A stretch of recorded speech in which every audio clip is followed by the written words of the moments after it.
You aim between the eyes, that way you get a nice, even spray. I'm Maximilian.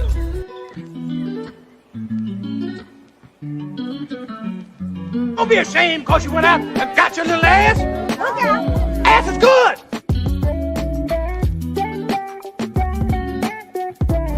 Sound like a personal problem. We ain't trying to hear that. You know who this is? This ain't Nick Ashford, baby. This is Maximilian. Just like a hoe I knew in Detroit back in 62, 63. I go over her house on Saturday night. This love me, man. I come to the door. She's a man. Let's flop in this check.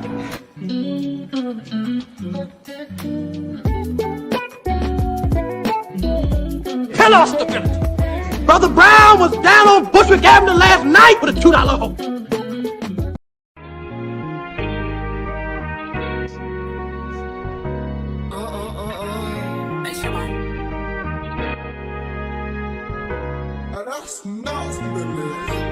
Don't play with it, don't play with it, don't play with it.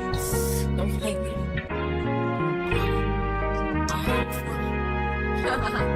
I just want a rough neck on the tongue. You just wanna send me automatic with a drum.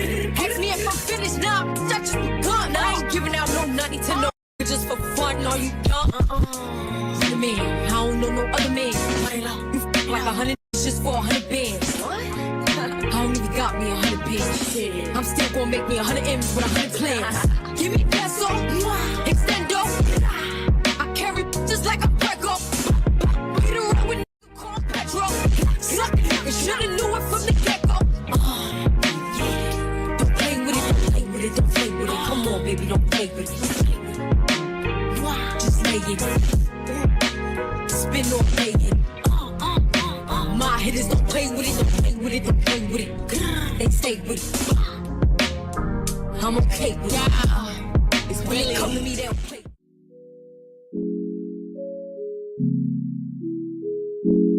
I'm willing to die for this shit. I done cried for this shit. Might take a line for this shit. Put the Bible down and go out for a knife for this shit. DOT, my enemy, won't catch a vibe for this shit. Ayy, I've been stumped out in front of my mama. My daddy commissary made it to commas. Bitch, my grandma's dead, so ain't nobody praying for me. I'm on your head, ayy. 30 millions later, know the feds watching. Auntie on my telegram like me, gosh. Then I don't do it for the gram, I do it for Compton. I'm willing to die for this. I take your fucking life for this. We ain't going back to broke, family selling dope. That's why you many ass rap better know. If I gotta slap a pussy, I'ma make it look sexy. If I gotta go hard on the bitch, I'ma make it look sexy. I pull up, hop out, air out,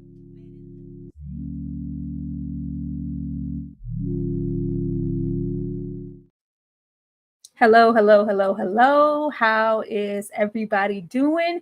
Welcome to this Insecure retrospective.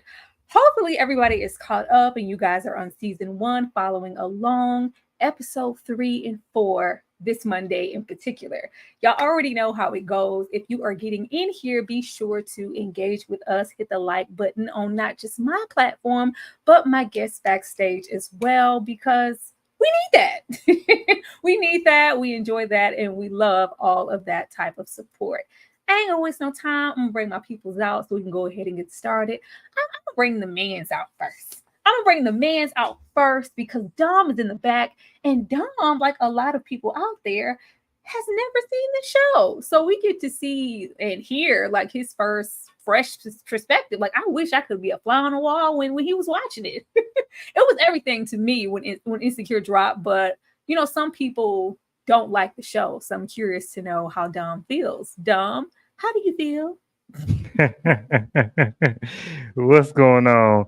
And yeah, I've never seen Insecure until now. So, and I'm gonna be real. The first 2 episodes was rough for me. The first 2 episodes was rough. I was like, I don't know if I'm gonna make it. But episode 3 and 4, into episode 3 and episode 4 got. I was like, okay, I'm interested and I think I can hold on. But yeah, it started out. It was a rocky boat. Oh man, a rocky boat. Like, and that's just crazy because I know when I first saw it, I was like, oh, this is the show. But maybe it's a woman thing. I don't know. Ashley, how are you feeling about going back and reflecting on episodes 3 and 4? My mind has shifted so much. Since I remember watching, I was hooked on Issa. I thought Issa was the bee's knees. Like, I just thought she was that girl. Like, she was so relatable in my mind at that time. Watching back now, I'm like, Issa is on that bull. And same with Molly. Like, I adored Molly. And watching the one in the workplace where we see Gail Bean, I was like, Molly, like, ugh. And even at the party with the friends, I'm not gonna talk about how I feel about Amanda Seals in real life, but even at that party, I was like, ew. Was I relating to this then? Yeah, missed a whole lot. When you go back, it look real different. Yes. Okay, what about you? How was it feeling? Did you love these characters all just the same from when you first watched season 1? Going back, I'm like, ooh, was we all toxic at this age? Because this is a lot of toxicity here. I feel like maybe we grew up with them. And I like that I feel like the time and place that they are when the show starts is that a lot of the millennials that jumped on the show, we were blooming, we were around the same place. So we were experiencing a lot of things, and that way it was relatable. But then when you do like a reflection back, he's like, I know that was me. I ain't do that. No, I ain't do that. That wasn't me. I did. Dang, was I talking? Am I talking? You were, because you couldn't tell me. I thought Issa did no wrong. I thought Issa did no wrong, and Lawrence was a bum, and she needs to get that man out of her house. Like, that's all I thought. Child, we've grown, and that's okay. That's why we came back here to reflect. Already 45 people here. Be sure to hit that like button, run us up, and engage with us. We absolutely love to see it. Now looky here. We start real funky right out the gate.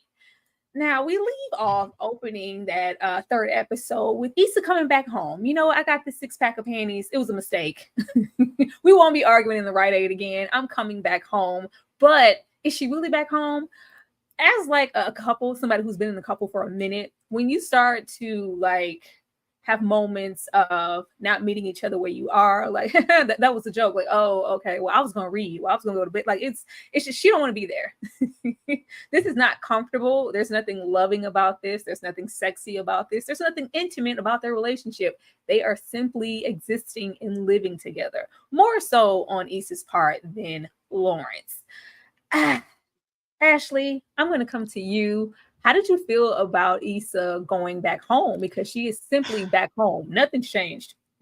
I am trying to watch this with grace, right? Because we've all been, I won't say with a brokey, because I don't think I ever been with a brokey, but we've all been in a position where we've gotten so comfortable that we were willing to or ignore maybe some fatal flaws, right, in a relationship. And I think he was her security blanket. I think this is just comfortable, right?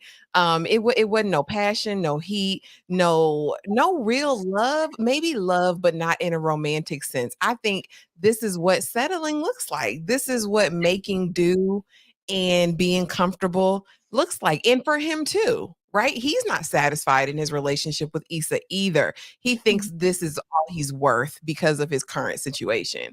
And I just think she's the same way. It's too much work to go out and dip. Daniel ain't want me like that. So I'm going to make it work with what I got here.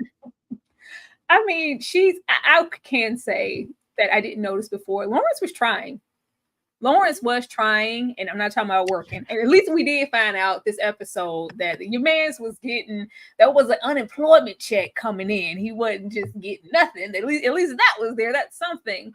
But in Issa's mind, I'm tired of coming home to, I went on this interview and didn't get it. Oh, this, person's telling me such and such. Yeah, all I'm hearing is you still collecting that unemployment, still being in your current state, and still being here on this couch when I come home. She has completely checked out of this relationship, and Lawrence is just feeling like, well, I mean, you're not even asking me about my day. You're not even asking me how I'm doing. Dom, how did you feel about Issa and Lawrence in this relationship? It's muted. Muted. He wanted to talk bad. Like, yeah. No, I feel like this show was trying to trick me. Because in the beginning, I was like, yeah, get rid of Lawrence. Lawrence ain't no good. And then these episodes try to add some like color, some nuance to his situation and give us some background. And I'm like, no. I understand like the being out of a job and the working and not wanting to settle, not wanting to go back. That whole thing about him was fine for me. That was real cool. But we're not gonna act like the depression of you not having a job justifies you forgetting her birthday. Like you not wanting to go out for her birthday. Like I'm sad, so we can't go celebrate your birthday. I don't know that there's and you're like his mom didn't die. Like this, you was broke. You didn't just lose your job today either. You been lost your job. And so you've been unemployed. So this just didn't happen today. I need you to suck it up for this one day. And so I as much as I wanted to as much as I wanted to understand him, I was still looking at Lawrence the same way I was in episode 1. Like, I don't know about you, bro. I don't know. Well, I mean, he's looking for a job. It's not what he wants. And it's just like the thought of getting into any entry-level position or just taking on a job, it feels like I'm going backwards. Kay, how did you feel about them existing in this relationship? It's because I understand he might have been going through some things, emotionally. But he was, and I understand that sometimes we don't want to take the job that we feel like is beneath us. But you take the job that's beneath you when you have a job, and then you look for a better job. Yeah. But when you don't have no job, then nothing is beneath you as you're unemployed, sir. And how you want her to ask you about your day? You've had the same day for a very long time, Lawrence. What else have you done differently? Explain that to me. And she and I blame Issa as well for her being avoidant and deflecting. That is not, and I'm not even gonna put that on him, that she was immaturely avoiding a hard conversation because of her own awkwardness, because of her own insecurities. She could have had a conversation with him a long time ago, but instead of being resentful and hostile and spiteful, all she did was avoid, deflect. Child. That's what Issa does best. And we were all guilty. We're all guilty because we talking to Molly and bitten to everybody else, and we ain't say nothing to our man. But who want to talk to our man? Somebody want to talk to our man real bad. There's hot sauce in my bag. Child. Baby, Tasha's so fine. Child. Tasha's titties and teeth. We all titties and teeth at the bank. Hey, like, you black man, that's a good black man. Like, you're a good black man. Keep your head up. Tasha wants everything and sees potential in what Issa is sick of. And I love this moment because as much as you could be in a certain position with your spouse, your partner, you're like, I'm just sick of this. It's always somebody watching who sees like, oh, they see what you saw in the beginning whenever you met that person. Like, I don't know what she's talking about. That's a good man, Savannah. That man look good. That man got prospects. He pull up in his little, dated, but Jaguar. Got a little Jaguar pulling up. You went to college. You got something in your savings. You ain't got no kids. If she don't want you, I will. Okay. How does she feel when he rolled up on Tasha in that bank and she gave that brother some words of encouragement? Keep your head up. Keep your head up, black man. You look good and you're doing good. Man, let me tell you. A woman giving you a compliment is always gonna make you puff your chest out. I don't care what happened. I don't care who you are. And then you add a pretty woman on top of that. But on top of that, this woman at the bank, if the bank teller looking at all your information and still decide to flirt with you, man, stay strong, my brother, because it's hard out here. But this was being a good black man. This is a day in a life.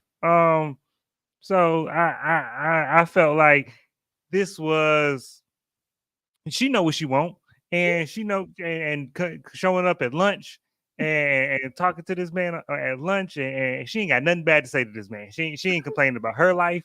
She ain't saying nothing but good, uplifting things. Lawrence better watch out. Lawrence better watch out because he gonna trip and fall in it in a minute. It's coming. I was like, because she wide open. That's how it happens. You just fall. Yeah, you just slip fall. Hey, how did you feel about Tasha rolling up with them full edges, hair in abundance, titties and teeth, just smiling? Like, hey, Lawrence, you a good man. I see you. If she don't see you, because I know you got a woman, but if she don't see you, just know that I do. Oh, look, I don't want to spoil it because Dom is here. But the grass always looks greener. Come on. He looks clean, he looks fresh, he's tall, ambitious, educated. But again, when you see somebody in passing, you just kind of have a fantasy idea about who this person really is without knowing them. And that smile is not gonna be smiling forever. So good luck, Tasha, you and your hot sauce. That's what I noticed about going back, because he needed these words. I think for the umpteenth time, that is like, you didn't get the job, Lawrence. He needs to be lifted up. And Issa wasn't doing it anymore. I'm tired. I've been lifting you up for how many years? No, but I noticed that everybody is kind of diving into, the grass is green on the other side. And that goes for Issa, that goes for Daniel, that goes for everybody. Just sees this perception because of what somebody looks like in their attraction. Now, Tasha, baby, this ain't what you think it is. Ashley, titties and teeth. Baby, the grass is greener where you water it, but that comes with wisdom. You know what I'm saying? But Tasha, big fine. We're not going to pretend that this woman isn't bad to the bone. Do you hear me? And she's stroking that part of Lawrence that hasn't been stroked in a very long time. Again, I was originally back in the day, I'm looking at Lawrence in a whole new vantage point. Let me just set it right there, because you're diabolical to let this woman keep building you up. And I get it. You've been deprived, but no. You play P, eventually you're going to get effed, okay? Sitting up in her face, smiling, using her hot sauce, having lunch. No.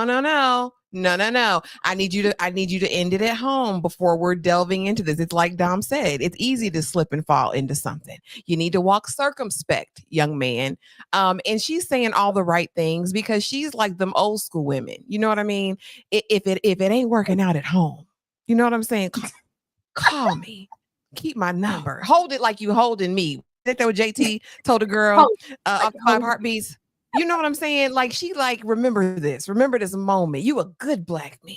You went to Georgetown. You got some savings, baby. You fine. You tall. You're 6 foot. You got a 6-pack. You all of the things, sir. She work at the bank. She's filling up his bank. She's filling up this savings account. So when he and Issa are over, or not even over, but he get a little break, he get weak.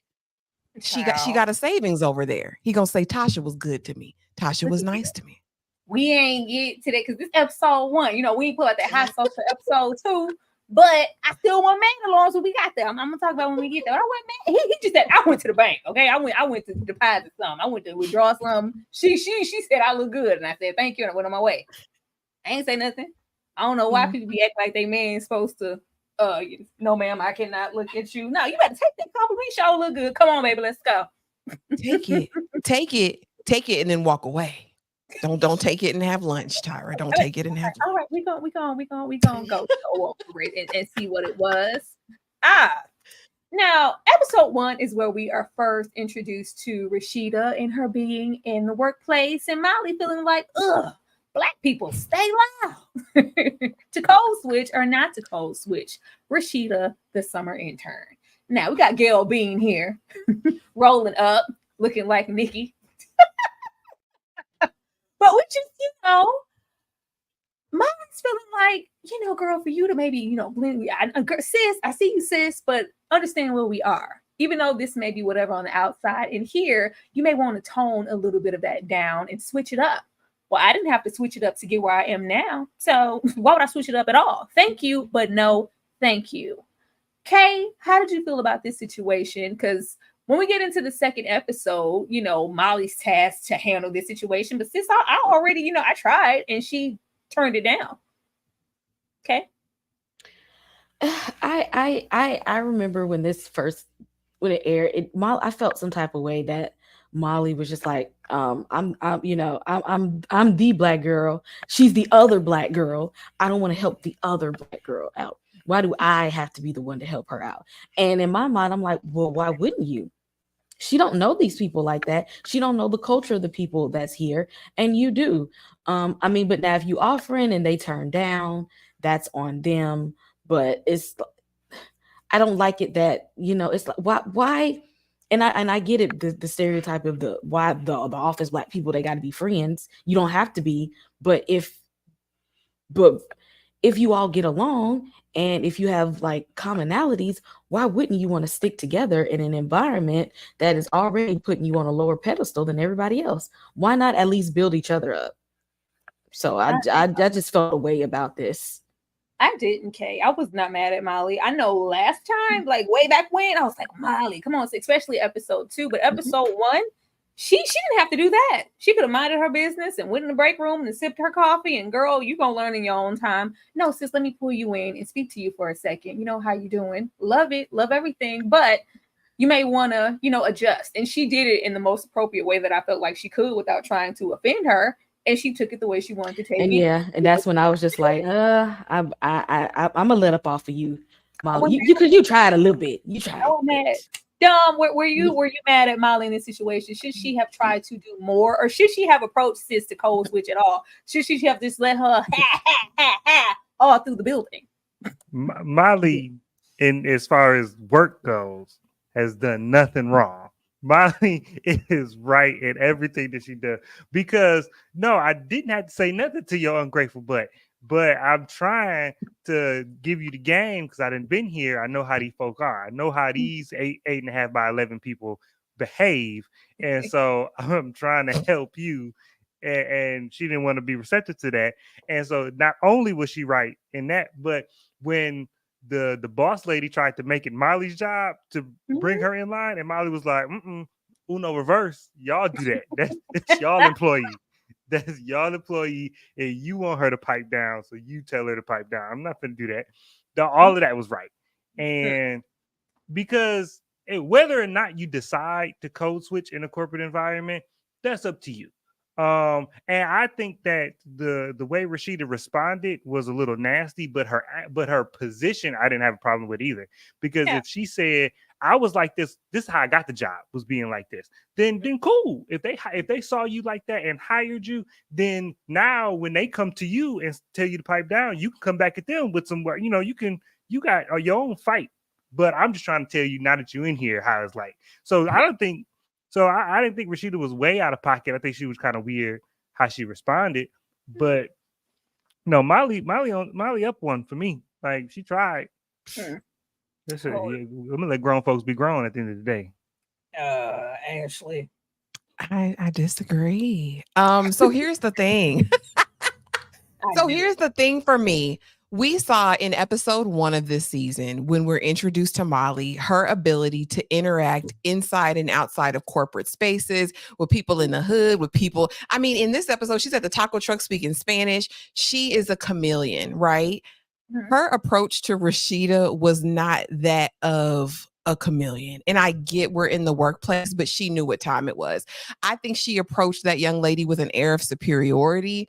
And I think she gave her that admonishment without, I don't know. I think there's a lot in how you say a thing, because I don't find anything really wrong with Molly's message. It was in the way she communicated it to her. To me, I'd have pulled her to the side and been like, girl, listen, I get it. No. Because tell them about these people here. She may not get it fully. And if I do that and you still don't receive it, fine. But nah, I think Molly approached her with this certain air that wasn't giving the Molly that we've met before. I think Molly could have approached that young lady, but I think she's like, you know, I've arrived. I've worked my way up here, and I'm just going to tell you, you may want to tone that blackness off a little bit. I just think there was a different way she could have approached it. Like, girl, You know how we do. But here, they're not, I've been here long enough to know they're not doing it this way. I just didn't like the approach. I don't think there was inherently anything wrong with what Molly was saying. I think she could have done it better, though. I think she could have done it better. All right. You don't come up to me in the workplace. I mean, you getting this Molly. I don't know what to tell you. I ain't got time. And we on time. I put you to the side in the office. I told you what it was, and you told me what it ain't. That's it.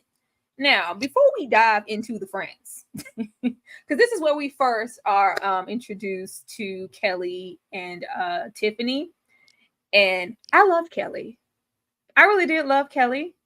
And then seeing Kelly here, I was like, what the hell? Is this Kelly? I'm interested to see what our interactions will be with Kelly moving forward. But is Kelly more than just a fat, funny friend? I know I was holding this to a standard of, well, as far as more so plus size actresses, and us moving in the right direction, I was putting Kelly over there for quite some time. And then I saw this, I was like, I'm not sure anymore. I'm not sure. Because with the, girl, he's feeling you so hard, I can hear my throat on his D. Like, I was like, okay, that was unnecessary. And then we meet her, and it's, where your friends at? Give me the number. I want to just get. It was just very, I didn't like it. I didn't like it because we are introduced to, Molly with her Manolo Blahniks, I got a problem. And then it's Issa, and we know Issa. And then we have Miss Tiffany and her husband, Derek, and everything's okay. And then we have Kelly. I was like, I didn't know how I felt about it, so I had to put it here. Ashley, is Kelly more than just a fat, funny friend? Or did you get, different feelings? I'm trying to be nice. No, don't be nice. Because our Natasha Rothwell just got a new series that aired last week, the first 4 episodes. How to Die Alone.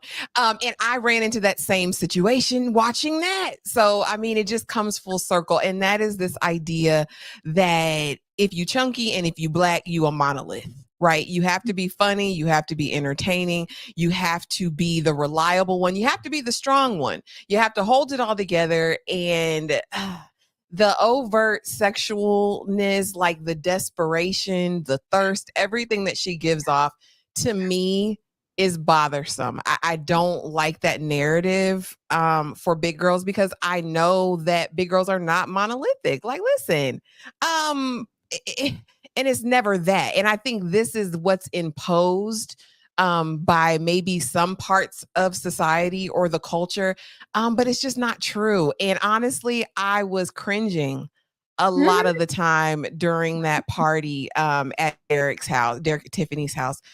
Because I'm like, oh, and I thought this was funny. Like I thought it was cute. Yeah, we did. I thought it was cute. I don't so much anymore, and I hate that because I know she's a writer on the show as well. And I think they think this is what makes a big girl palatable, and I would have an objection to that. I don't think that's true. I don't think that's the case. I love Kelly. I will say, and I can't even really say that because I don't know what we're going to think going into the next few seasons. I feel like they made adjustments moving forward in the show where they maybe needed to and fleshed her out more. But season 1, Kelly, no. Not Ashley. Dom, what about you? How are you feeling about Kelly? Did you get desperation or did you get powerful, thick madame? What were you getting? No, it wasn't no power. And nothing except for her throat, maybe.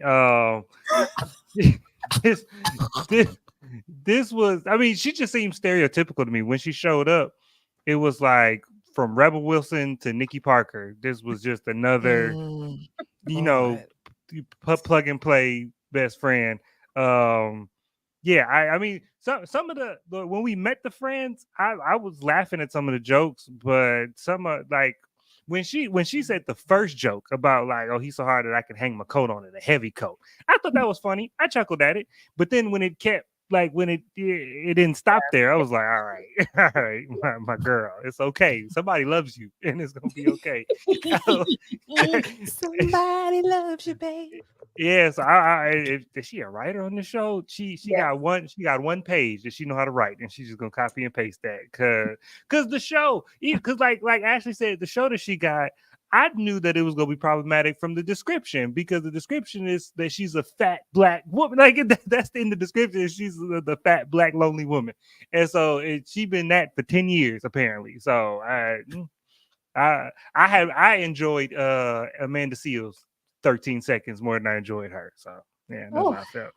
Ooh-wee. Yeah, Kelly's funny. Kelly's very much so the comedic relief in the show, and you love her for that, and she grows. But I just didn't remember us being fed Kelly in this way.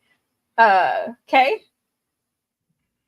I love Kelly, y'all. She's one of my favorite characters on the show. And I'm a laugh at Kelly every time. And I guess because I see that even underneath the laughs, when they actually sit and listen to Kelly, and when she speaks, like she be clocking tea on everybody though. Mm-hmm. Like she clocks everybody's tea, and she actually is a professional. She got a good job. She has a lot of network. She know a lot of people. She got a lot of hookups. So I mean, this first introduction was, you know, a bit of a tap dance, but. Okay, because we didn't get that from this first introduction. They didn't decide. Yeah, we didn't get all that. They built her up throughout the season. I think maybe they took a look at this and said, "Oh, we got to give her some more depth." And I'm glad by the time that the show ended, we got some depth. But our introduction to Kelly, yes, it is definitely that copy and paste duff. Yeah, absolutely. Let's go here, because you know we gotta play a game. It wouldn't be me if we didn't.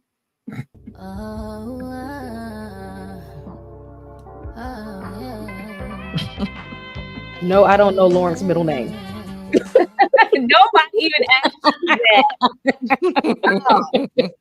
Now for this question, I'm gonna go to the blue collar brother himself first, because you know Don be riding for a blue collar brother.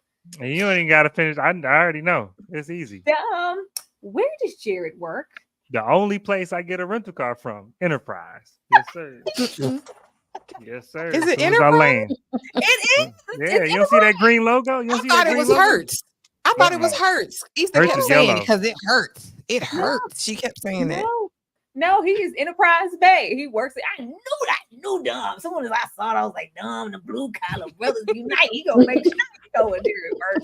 I already knew. I absolutely already knew. Shout out to the 70 people here in this live. We absolutely love to see you guys. Please remember to keep hitting that like button and showing us some love. Let me show y'all some love real quick, and maybe y'all will give me back. We'll be right back.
You know, watching that back, that felt very Fine Man Friday. It very much did. Play that video again on the next one. It felt very erotic. You know, it didn't feel that way when I put it together. It felt, you know, all right. Oh Lord. Oh, Kay said, play it again. Thank you. Hope you guys enjoyed it. I was like, this feels very sensual now that I'm playing it. They want a copy of it. They said, "Can you drop the link? Can you drop?" When you send the other one, that add that one to the file. And that was the Fine Man. Okay. Yeah. for anybody who is new to the show and new to the conversation, those are collectively some of the, most, forward-facing men of the Insecure show. Just wanted to give y'all a little collage of them. Those the men. Carrying financial and emotional weight. Holding Issa accountable. Issa's inadequacy, like within the friends group. Didn't really notice that or pay attention to that before. We also meet Tiffany and Derek and Molly in Enterprise Bay. Now, like I said before, and like we've mentioned several times, Issa is venting, mostly venting to Molly about how unhappy she is. And I didn't remember how much Molly was holding her feet to the damn fire. Like, ma'am, I don't want to be biased. I love you, girl. You're my friend. But have you talked to him? Have you told this to Lawrence? Like, I think people, and nothing towards you, Dom, I think people give men too much credit. In the emotional relationship space, I think people give men and sometimes women far too much credit of just thinking that, oh, they know what's wrong. You know, he knows. I don't have to say it. No, you need to say it, like sometimes playing out. I hate it here. I'm unhappy. Like, oh, what? I never knew that. You saw me. I've been moping and down and depressed. Yeah, that didn't relay what you thought it did. So it's best for you to talk to your partner. Now, we also have Enterprise Bay at this moment with Molly. It's going real good. It's going real good. We kissing, hugging, squeezing, touching, even though, he didn't even go to college. It's all right, though. I'm liking this man. He's attractive. I'm attractive. We like each other, hang a coat on it. And then we have Tiffany and Derek, which from this moment, they fleshed out a whole lot when the show progressed. Because I was like, Derek, I remember you being okay. But I didn't really get a whole lot from Tiffany. Tiffany has always been, the bougie friend. Tiffany was giving Tiffany. And I think it's hard, as Ashley stated, with Amanda Seals' actual real life circumstances and how she presents herself. Sometimes you can get Tiffany mixed up with Amanda and you try to separate it and just get into the character. But I did like the fact that going around now, I could acknowledge that Issa just felt really like that friend who's insecure and she doesn't have it together. I have the Chucks on. I don't even want to come to this party. I need your money for, the birthday. Yeah, I don't have it right now. You'll get it. Or just see, like, she just feels unfulfilled and not where she needs to be financially to even stand next to her friends. I don't even want to be here. I got to go. And she's just kind of not the butt of the joke, but just, I don't want to say an outsider, but she's not gelling in a way that all of the other women are together. Kay, how'd you feel about this dynamic? Issa, that's the awkward Black girl there. She definitely is, and this was an interesting friend group dynamic, by the way. And that's I guess that's why it resonated with me, because I would probably be the awkward Black girl in my friend group because I'm like the different one than everybody. It's so different. The ones you see that's like the very prissy one. Like my best friend is like more like a Tiffany, and I have sorority sisters that's more like Molly or Kelly and stuff, and I'm like the black sheep of everything. So it's good to see that dynamic. But and it's funny that Molly is able to give good advice to Issa, but she don't do that. We see soon enough, Molly does not have that same spirit within herself and discernment to actually make good decisions in dating, or even give herself take her own advice in dating. So it is very interesting friend group dynamic. But I'm glad that they were all different, and we got to see a different personality from 4 different women here. Dom? Yeah, I like. when this show was out, when it was live, that I remember hearing a bunch of like back and forth, like Molly versus Issa, and there was a lot of conversation, and I'm assuming that'll come later, because at this point, why is this not in Molly's show? Because Molly just, not only do I just like her more, but she's, to me, far more interesting. Issa's a little boring. Just wait. and so no, yeah. So I'm excited to see it, but Molly's ability, to me, Molly is an adult, and that's, I think that's the difference between Molly and Issa. Is Issa seems like fresh out of college, in the sense that like Molly seems like an adult. Like, yeah, I move differently depending on the spaces I'm in, and I'm confident. And when I'm with my friends, we're gonna do this. But when I'm at work, we're gonna do this. And yeah, when you, my friend, move out of line or move out of sync with what you've established is your baseline, I'm gonna check you on it. I'm gonna tell you about yourself. And that's what friends are supposed to do. And also friends don't listen to good sense. That's also what friends do, because nobody's trying to hear that. So I like Molly, and I just like Molly. I'm team Molly. Dumb, you said Molly's the mature one. Oh Lord, be ready. I want you to hold that what you said, Dom. You hold that. Hold it. I will say that even in this, I'm still seeing the balance off in the friendship. I see and hear Molly trying to kind of talk about her little situations here and there, and it all, like 99.9% of the time, is going to go back to what Issa has going on in her life. And I mean, this could be the stage, and we're rewatching, so we'll see.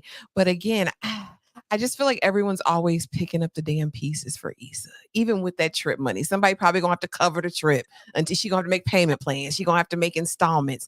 She's that friend. But let's talk about the friend group, but let's talk about the dynamic, because I honestly don't like how they even looked at Enterprise Bay when he said he didn't went to college. It was like, let's clutch our pearls. Did you expect anything less?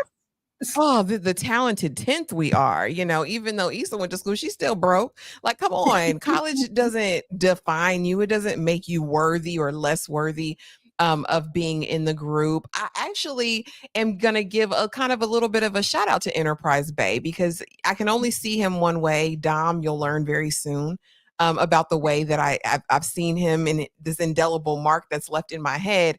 But right now, I liked it. Molly's talking about the men in LA and how they don't like Black women. They don't approach Black women. He said, well, I approached you. I said, you better stand up in this space where you're the least educated and they're judging you, sir. I respected it in him. But yeah, Derek and Tiffany, I end up, ultimately, I really, really, by the end of the show, really like Derek and his character. Tiffany will get a little bit more depth, but right now she's just so I give him, he lets me be a woman and I let him be a man. Girl, sit down. Shut up. I don't want to hear that. But yeah, it's an interesting friend group. And I think it just goes to show, we start one way. And a lot of times we grow in different directions. Absolutely. Absolutely. Oh, poor Jared. Because everything's fine, at this point, up until the point that Molly decides to do what's been done to her a million times that she hates. We're getting off into the league, and we could just be friends. We could just kick it. Like, this isn't whatever you thought it was. It's not that. I'm in a different place right now. Like, it's like girl, I know what this is. Like, bye, Molly. For Molly to feel some type of way every single time a man decides to dismiss or ghost her and she doesn't know what's wrong, she immediately does it to Jared when she feels like she's a part of the league and she has the potential to meet some men that are, on her level. Even though Jared, gives her what she wants, it was everything's everything, but yeah, no, you're not this. And he didn't even go to college. I was like, oh, it's coming out now. Mm-hmm. It's peeking on out. I can't say that I'm mad at Molly for, wanting someone who's more on her level, but it's the way you go about it and how you do it. Because Jared was just everything before you got your ass into this league. Anybody want to say anything on this before I move on? Yeah, because he was accepting you even with your broken coochie, girl. He was even with your broken coochie. He came back. He ran it back. He said, "Let me circle the block and see what's going on." Talking about, I just want to be friends, Molly. You reap what you sow, sis. I mean, and this is what she's sowing in these first couple episodes. And what's crazy is in episode 1 or 2, we see her getting ghosted. We see the men, running in and out. And then she turns around and does this to someone she seemingly has a great connection with. He's interested in the person that she is. But I think at that age, when you're like late 20s, early 30s, it can be a lot about this idea in your mind of what your love will look like, right? Oh, he'll be educated. He'll be like me. He'll be this, when she just needs to focus on somebody who will actually like her. And that's Dom, how did you feel about Molly leaving his blue collar brother? Yeah. And I'm like, for somebody who's 28, 29, yeah, sound about right. Because what we got to realize is that even when they were dealing with each other, Molly was settling. Molly was settling because she was going on horrible date after horrible date, and she was meeting people who were so far removed from what she had envisioned that she found somebody that was close. He close. He got almost everything that she see in her mind, and so she was like, good enough. And then, but as soon as the league call, I got to go to the league. You know, the Negro leagues is only going to sustain me until I get to go to the big league. And so now I get to go to the big league. So yeah, she did him dirty. Of course, that was rude. And she knows that that's not the intention. Being friends is not the intention she moved with when they were dealing with each other. She know that. And so it was foul. Yeah. And she going to have to own that at some point because it's a TV show. But it's also just 29, 30-year-old stuff we gotta learn. You gotta learn sometimes lessons the hard way. Okay, was this cool? Molly was still in that fantasy land sitting over there like Tasha, just fantasizing. Oh, it sure look good on that other side. That grass sure look good on that side. I want to see what the grass like. I want to go touch that grass. It's real green over there. And I bet that dog. Exactly. Just having a whole fantasy. He just looked real nice. When this you got a nice man right here, but oh no, you got to go into fantasy land and start daydreaming about somebody that you ain't even got like that. And you know what? Sometimes your bubble got to get burst. I'm just saying, don't sleep on the blue collar brother. That blue collar can turn into a white real fast. Ain't that right, Dom? It totally is.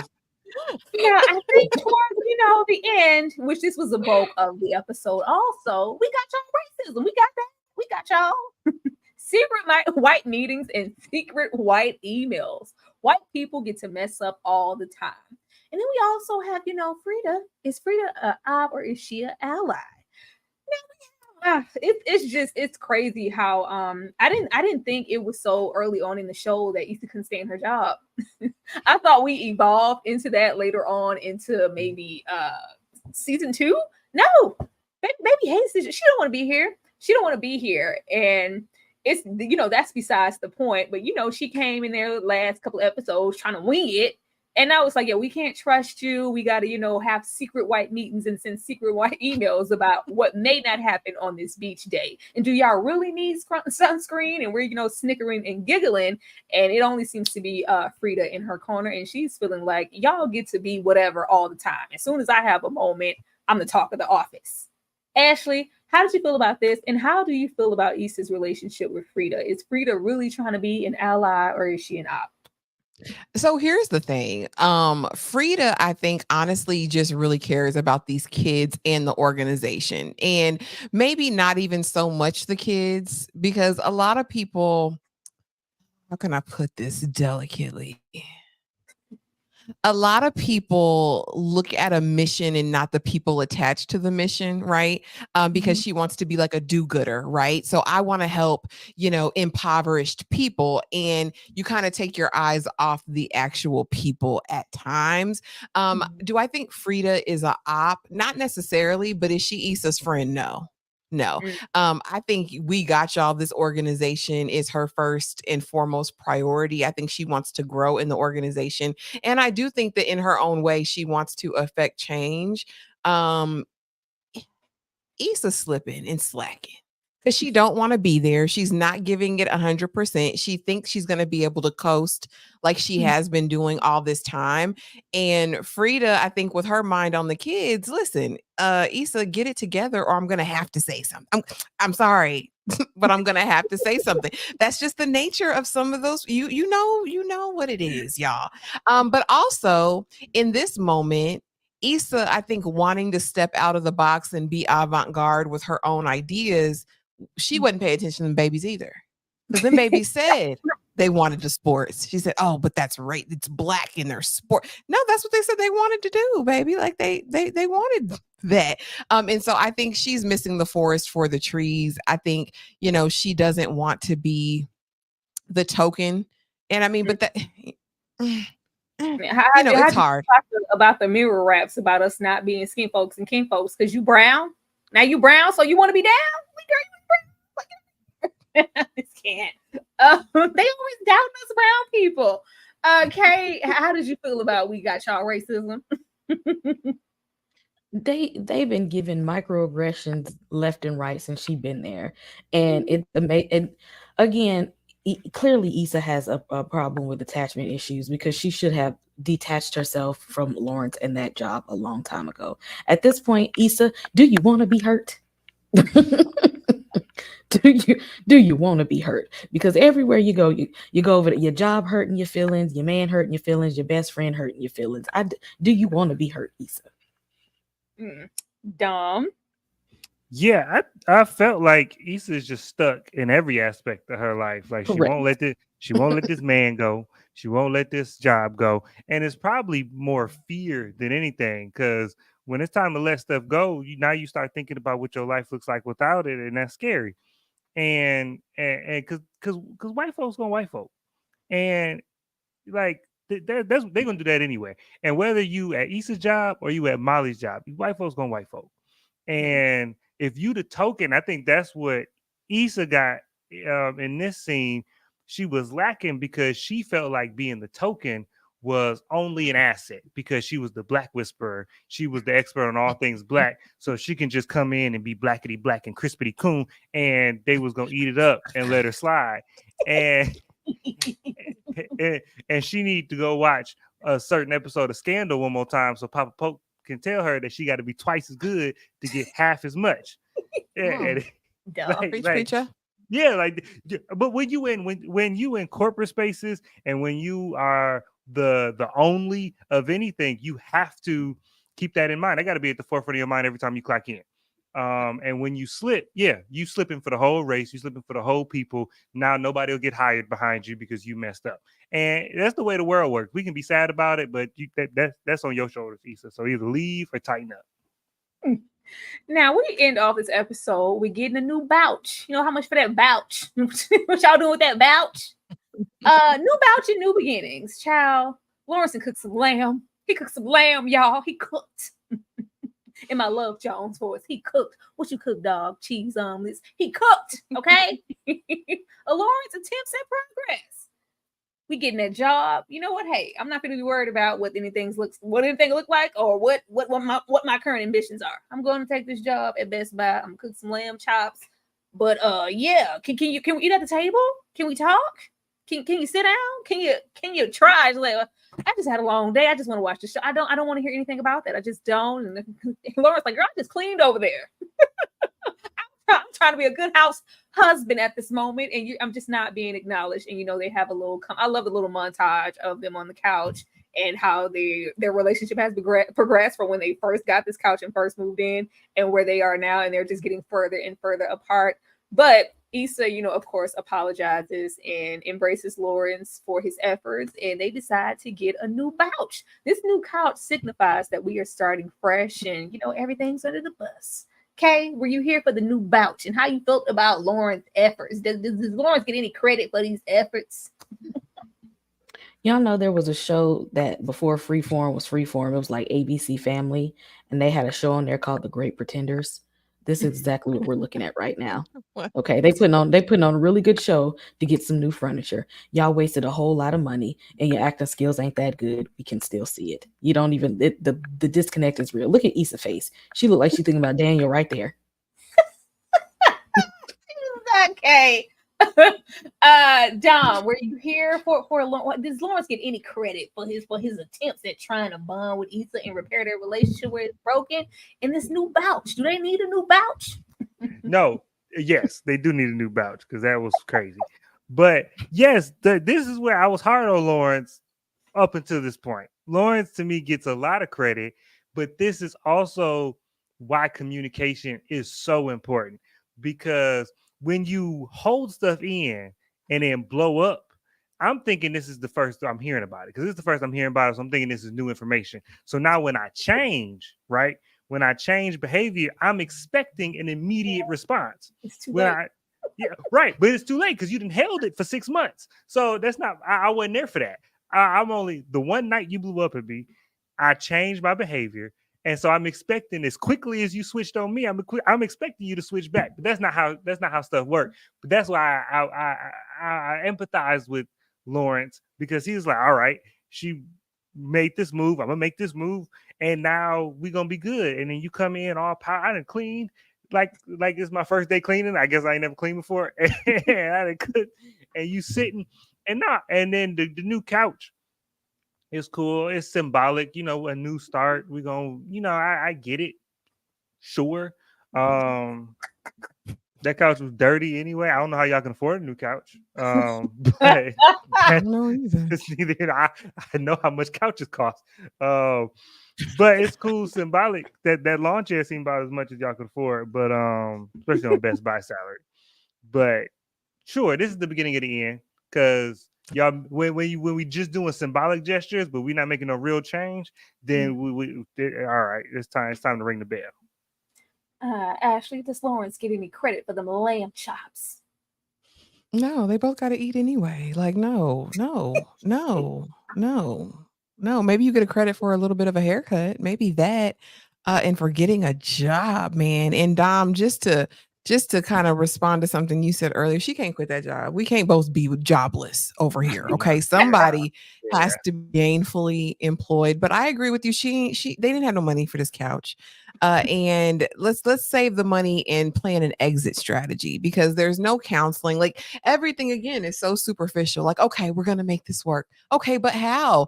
Oh, okay, but like, why don't we get to the root of what the real issue is? I'm moving in this direction. I'm unfulfilled in all these areas of my life, and then I come home seeing you on the same spot of this couch, and it reminds me of everything I'm not. Everywhere I'm not going is what it really is. And so until or unless they go deeper, the couch was just an expensive Band-Aid that they're gonna have to rip off and end up splitting when they break up. You know what I mean?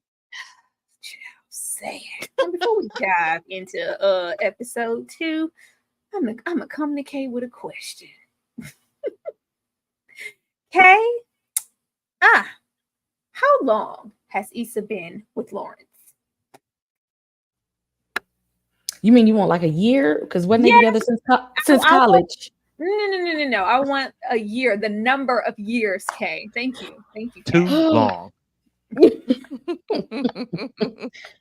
Come on. About 6 to 8. Girl, You said 6 to 8 years? Mm-hmm. I think that's a gap. That's not a one. Okay. Is that your final answer? Yes. At this particular point, they have only is a stretch, because it's still a long time. They've been together for 5 years. Hey, cheated and was still wrong. You mute yourself, Dom. They had been together for 5 years. 5 years. See, the chat wrong. See? No, I thought before I looked into it, I thought they were together at least 6-7 years, and it was they've only been together for 5 years. 5 years. 5 years. And how long was you trying to get whoop whoops together? It's not broke a long time. It's not. Why you ain't had no multiple choice on here? You need that? No, Ashley don't give us no multiple choice. How did I get in it? Leave me out of it. No multiple choice. But what we will give you guys multiple choice in is if we would love if you guys would, pull on up to the bumper and become a member of the channels. We are all here. Shout out to the 85 people here in this live. We now all have memberships. We are all, offering some of the same things and a little bit of something different. But this is how it makes us feel when y'all do become members. If you ain't got my pesos.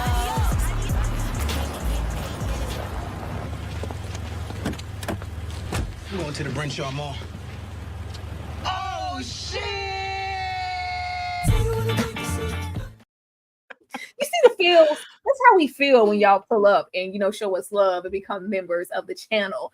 And then, it's a different way to feel when y'all pull up and, y'all don't engage, don't show no love, don't become no member. Then we start feeling like this. Because they're white. Oh, that's Beyonce. We said Beyonce. Oh, shit, Kelly.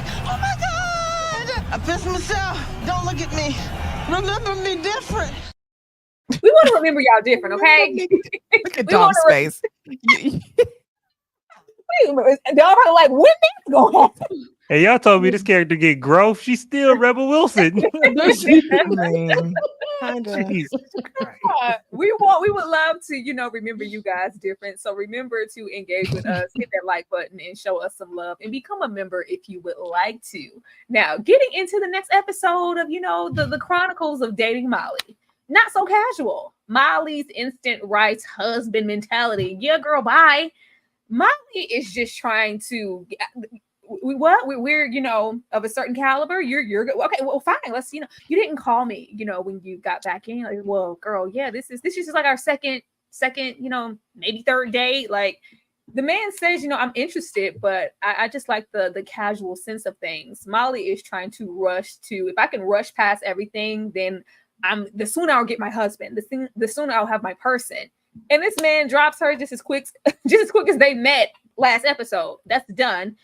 And then, of course, after that, because we go on multiple dates, we go over here. We go on over here. And it's like, oh, you two lawyers? We two lawyers. We both lawyers. We both black. That's enough for me. I'm liking this man. Molly is treading on over into, I think, at the time, what made us just kind of separate from Molly's character. It's treading over there to desperate territory. We understand it, but it doesn't make it any easier to watch. Ashley, why are we trying to make fetch happen overnight? Why are we not taking our time? Just chill, baby. Baby, I'm trying to make fetch happen with Jadena too. Look at him. Look at him. Did y'all take a moment and look at him? Now he gonna have her over there with 8 wives and all that stuff. But I mean, a win is a win. Okay. No, but seriously, as far as Molly is concerned, girl, I'm running for the hills too, just like him, because girl, I forgot to call you back. Like, oh, well, it's nice if you did, because he was like, okay. And it's like, you keep dragging it, sis. Like she has no impulse control in these moments. It's like whatever this desperation part of her is takes over, and it is so unattractive. And I actually like that it's being demonstrated on film. So people might look in the mirror and say, am I doing this right? And of course, it's all in an effort to not be alone, because she's reminded every day, I'm not married. I don't have any children. There's all these different pressures on her. And so he cuts her off, and then we're with Jadena, and Jadena's big fine. He's going to rock her world. But again, until Molly does the work on herself, none of these men, no matter how great they are going to work. She's going to do something to drive them away. Or if they end up staying, it's going to be messy because she's not healed. There's a part in Molly that Molly's got to work on for Molly before she'll be fit to be in a relationship with anyone, a friendship either, for that matter. Yeah, absolutely. I'm like, Molly, girl, Molly doesn't know she's Molly. Whenever she figures out, oh, I'm Molly, she'll be fine, but we're not there yet. The desperation. Were you loving Molly in these moments too? Because you feeling Right. Molly. Yeah, well, I was feeling Molly, and but it's always the fine and desperate is not attractive. She was just too thirsty, and no matter how beautiful you are, when you start being thirsty, then it just all fades away. And Molly to me seemed like a woman who is in love with being in love. Like she got a checklist, and she's like, I need a relationship, I need a husband. And however the most expedient, efficient way we're gonna get there, that's how we're gonna get there. But you still gotta know the person. Like, regardless if he checks off all of the qualifications, that's just, even if you keep your qualifications, because everybody got their list. Even if you keep your qualifications, that's just to get them in the door. Now, once they're in the door, you gotta like that person. You gotta like that man. And so y'all gotta connect deeper than the list. And Molly just wants. That's why she dropped Enterprise dude so quick, because she thought the league was gonna give it to her quick, because these dudes are already prepackaged and already on the platter ready to go. And and she thought she was just gonna walk into the app and find a slew of men just waiting for her to arrive. And that's not what happened. These brothers just got more money to not be dealing with you. That's all it is. That's all it is. To have more options. Dom said they got more options. Yeah. Kay, well, why she can't be patient, Kay? Why she rushing? Girl, chill. Molly is a box checker. Okay. Molly ain't worried about that love part because she don't really love herself right now. Molly is the box checking. Molly said, okay, I went to school. Check. Okay, I got my lawyer job. Check. Okay, I got this nice apartment, the condo. Check. Oh, okay, I got these nice clothes. Check. I got my friend group. Check. Where's my man?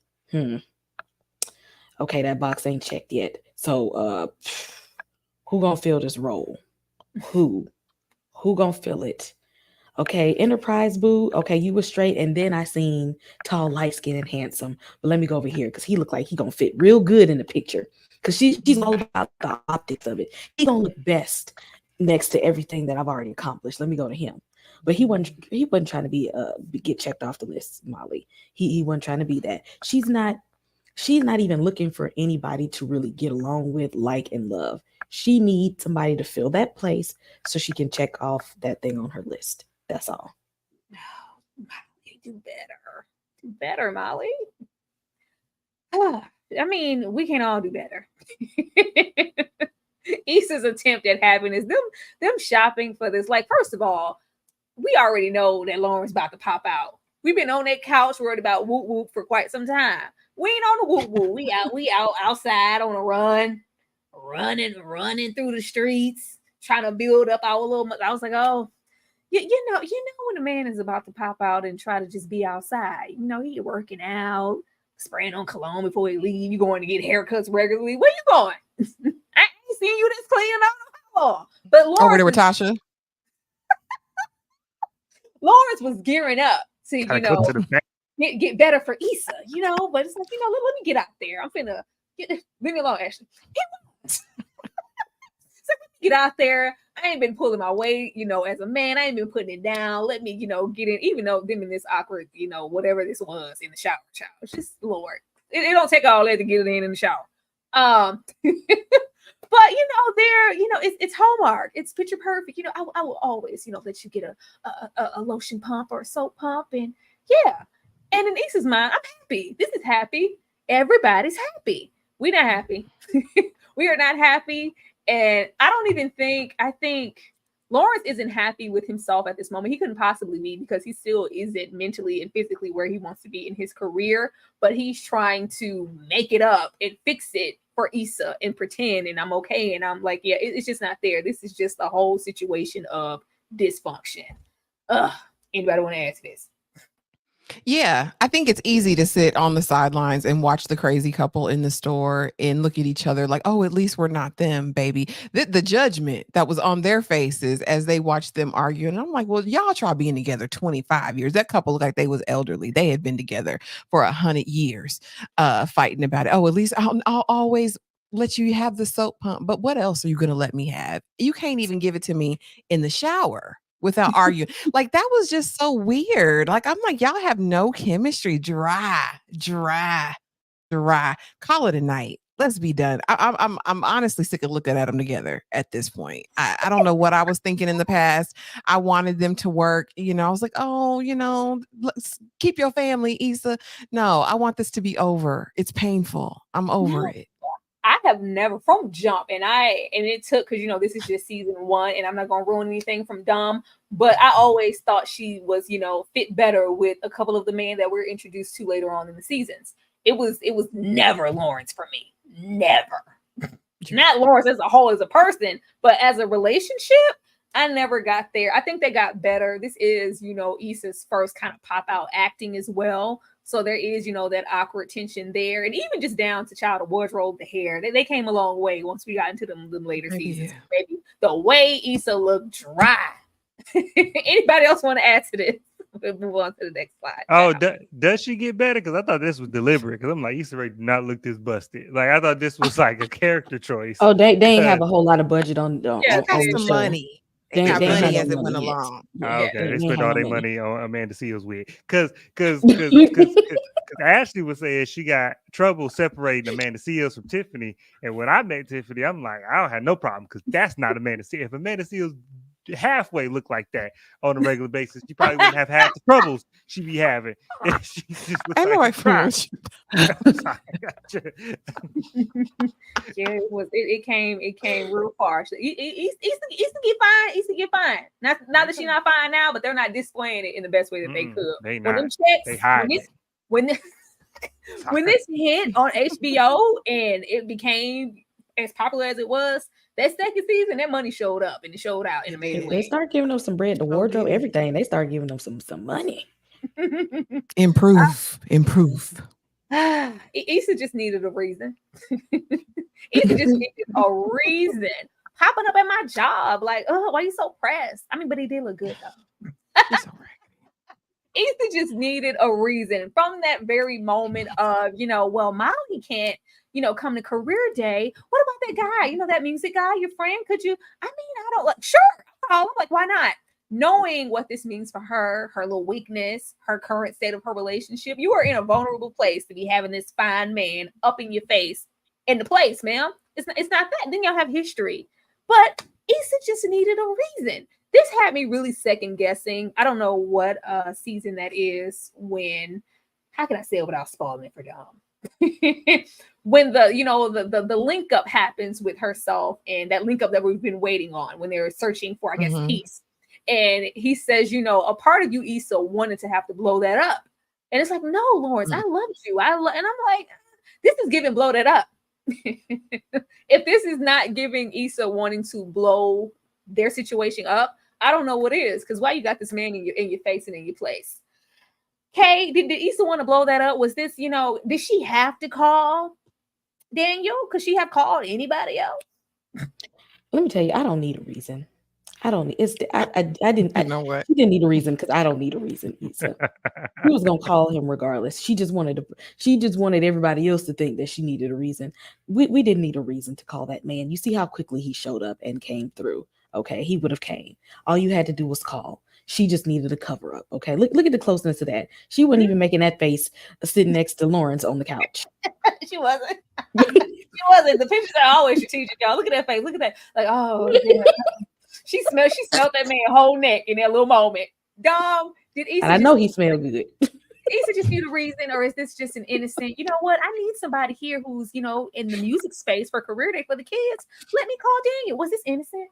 No, of course it wasn't innocent because she acted like she didn't want to call him. Like, what? No, I don't want to call him. And then she was like, well, you could just try. You could just ask. She could have just not done it and said she did. Like, if it was that deep, she could have just been like, oh no, he's busy. You know what I'm saying? It isn't, because my person didn't drop out. Your person dropped out. You know what I'm saying? So don't act like I need to make this right. I got somebody showing up for my part of career day. So no, it was innocent. And no, yeah. It just is just a countdown till I know what's about to happen. Yeah.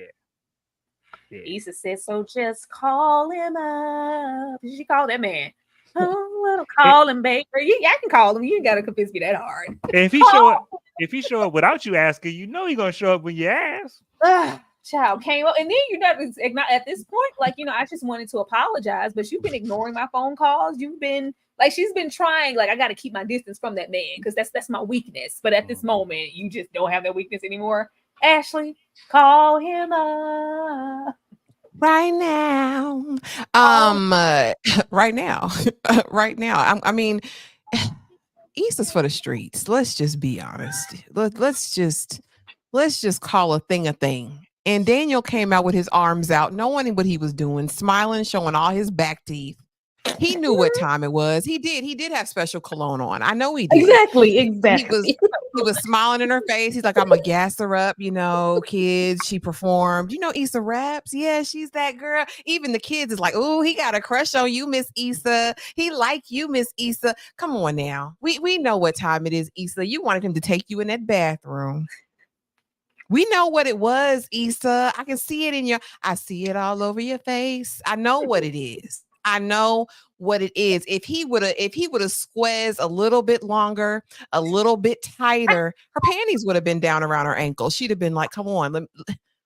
All this man gotta say is, Issa, I want you. I need you. I gotta have you. She'd be like, okay, Lawrence, about that couch, I'm gonna let you keep it. I'll be there to get my panties, my 6-pack, and Godspeed. Let's call a thing a thing. Look how she look at his arms in this picture. Just Lord, he child. look moisturized. But that's the thing, you know, everything always looks greener.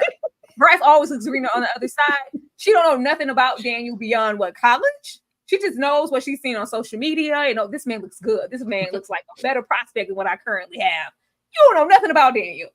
Oh Lord. Shout out to the currently 90 people in here. I would love for you guys to hit that like button so we could get 100 people in here. I'm gonna play y'all some of these insecure women, and while y'all looking at them, reach on up there, hit the like button, and come on back down to the chat.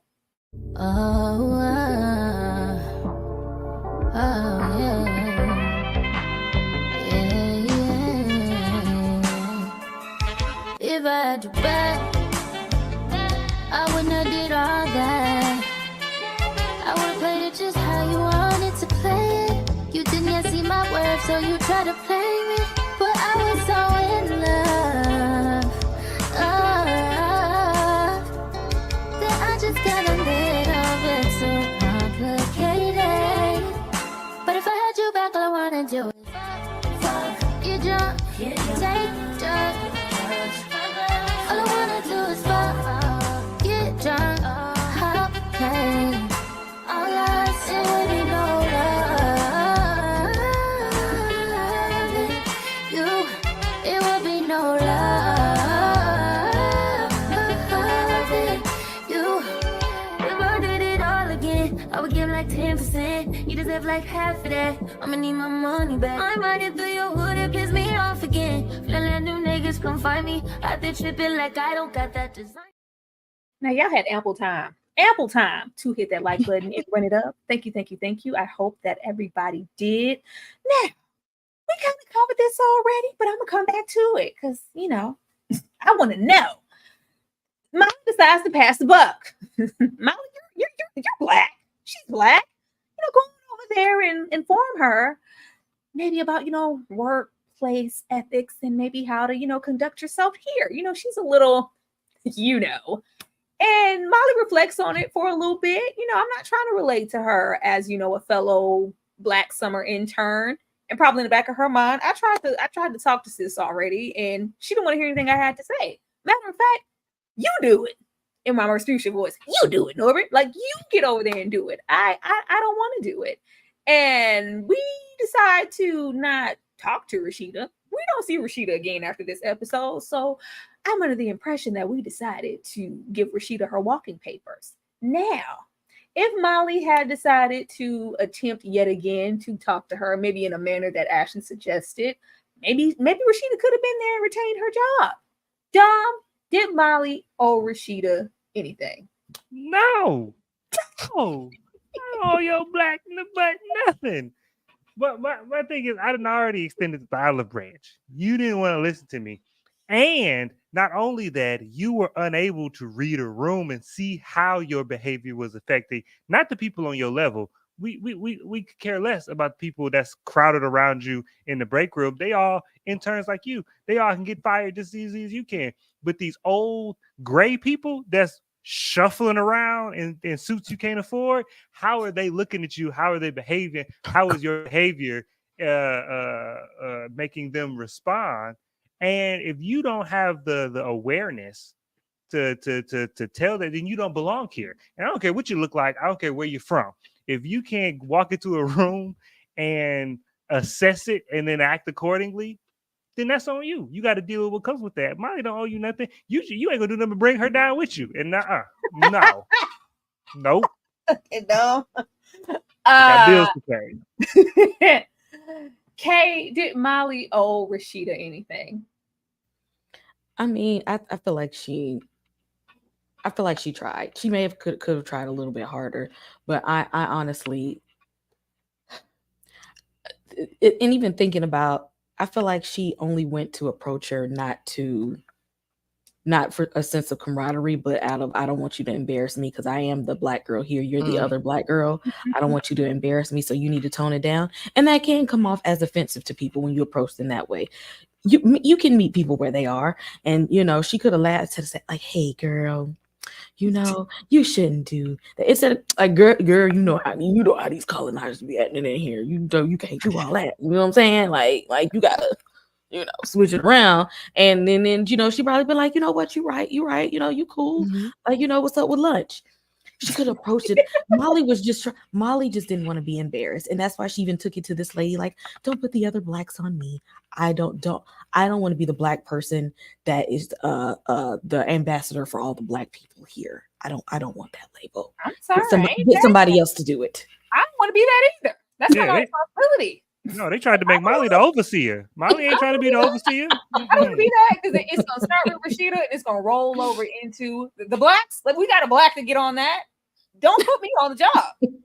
Ashley. Molly fed this girl to the wolves. She fed her to the wolves. She knew what time it was. It would have been a mercy for her to have the conversation with her rather than the other people, because we knew if the other people was having that conversation, it was going to be what it was. Rashida was going to be walking out with her box, editor of the law review or not.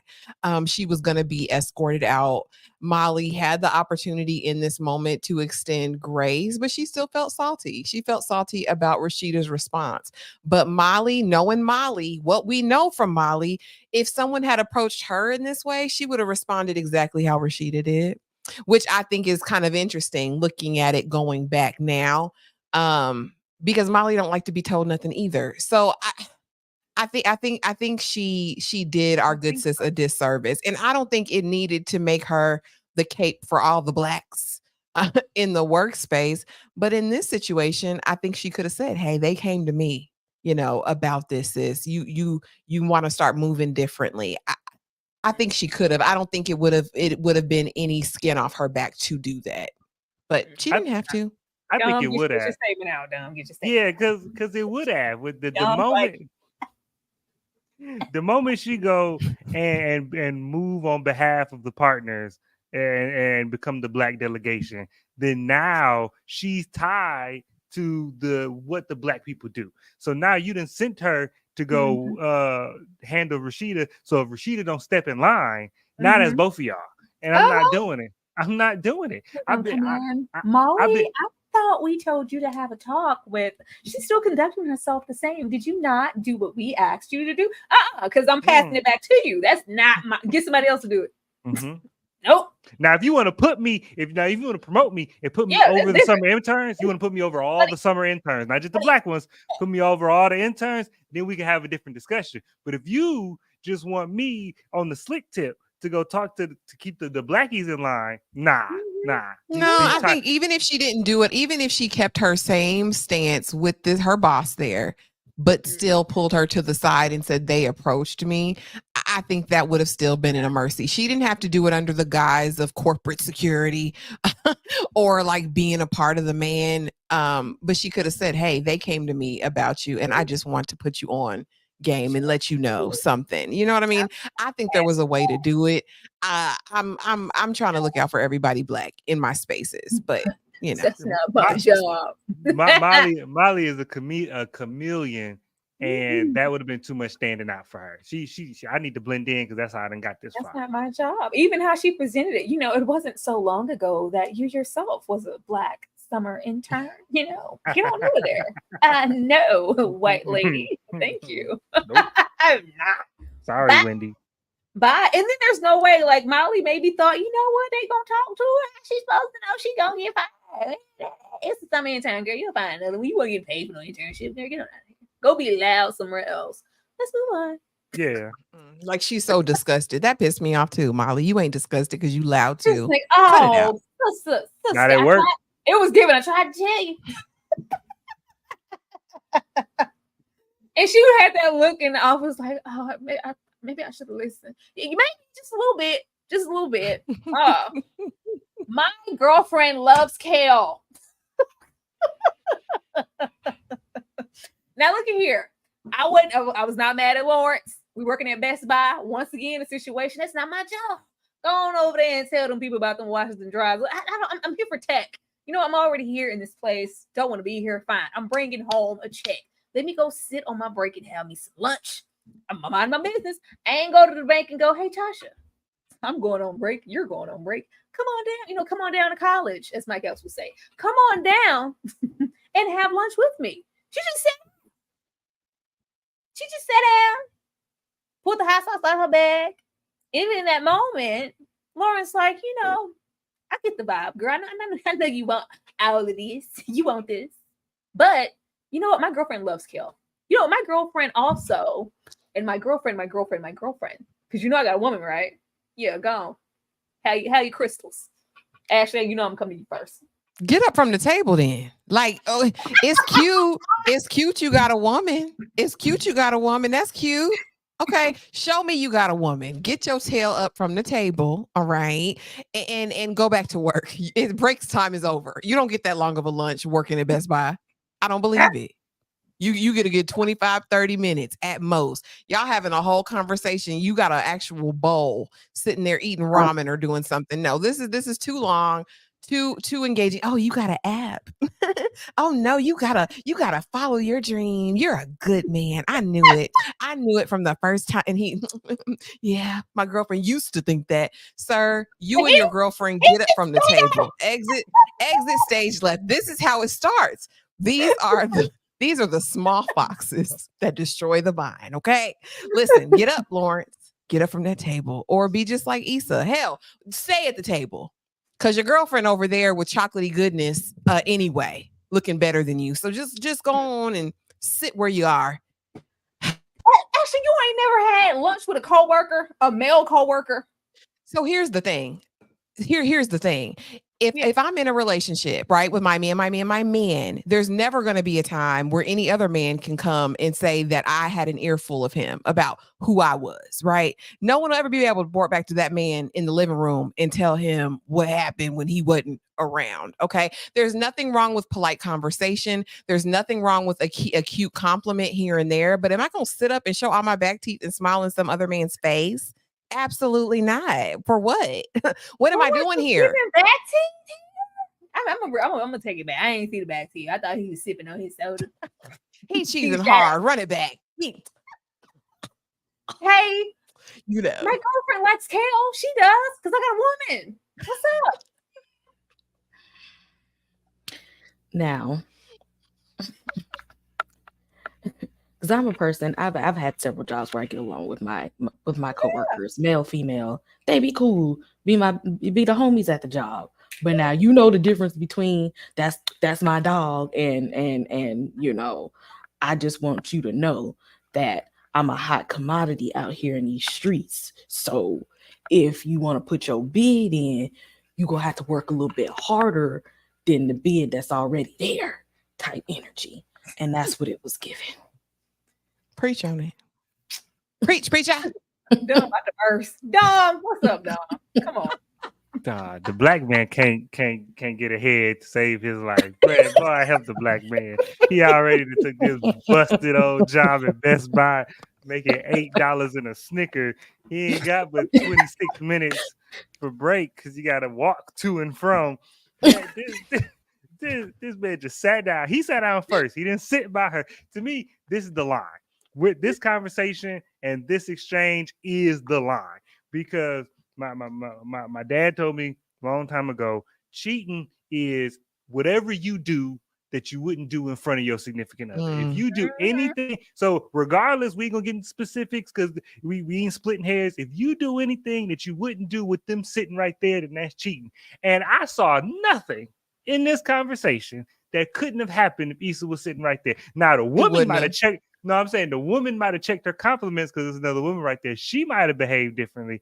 But as far as Lawrence, I saw nothing that Lawrence did that was like, if somebody was like, oh, guess what Lawrence was doing? It'd be like, oh, I don't, what are we arguing about? Because yeah, I did that. Yeah, we was having a conversation and I ate my lunch and I went back. The most intimate thing we did is share hot sauce. Like, come on now. Now. And he reached for it too, out of her bag. You know what? I'm not gonna play with you. No, you guys are reaching hard. No, there was nothing No, wrong with no, this. no.